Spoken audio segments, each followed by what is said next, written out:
La parole est à monsieur Olivier Jacquin pour le groupe socialiste et républicain. Merci Madame la Présidente, Monsieur le Ministre. Lorsque j'ai entendu le motif que vous invoquiez pour cette privatisation, de créer ce fonds d'innovation de rupture parce que vous estimez avoir besoin de 250 millions d'euros, au vu de ce que rapporte Aéroports de Paris, je me suis dit mais il vaudrait peut-être mieux renationaliser totalement et vous auriez à terme beaucoup plus que ces 250 millions d'euros en reprenant les 49% des parts manquantes. C'est une petite provocation parce que le motif que vous invoquez ne m'apparaît ni sérieux ni rationnel.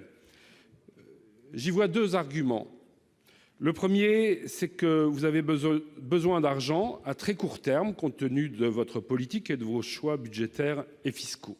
Et vous êtes prêt à vendre des pépites, ce qu'on appelle les bijoux de famille. Et puis le deuxième point, c'est qu'il y a aussi dans votre raisonnement, je pense, un certain dogme libéral. Mais là, il y a quelque chose que je ne comprends pas, je m'y entends un peu en économie. Comment un libéral peut-il envisager de privatiser un monopole ?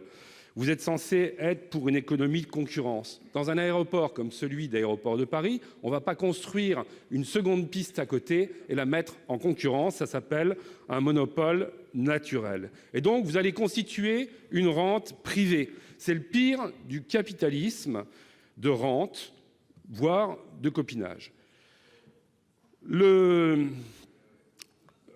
Ceci est en pleine contradiction avec vos propos d'un dimanche précédent. Vous étiez de retour de Davos sur France Inter. Je pense même que vous aviez endossé un gilet jaune. Vous avez annoncé que le capitalisme doit mettre fin aux inégalités criantes qui tuent la cohésion de la société. Et même, le capitalisme des inégalités est mort. Il ne nous mènera à rien. Il est injuste.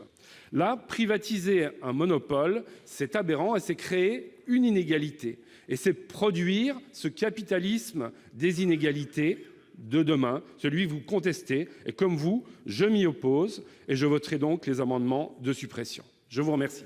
Merci, cher collègue.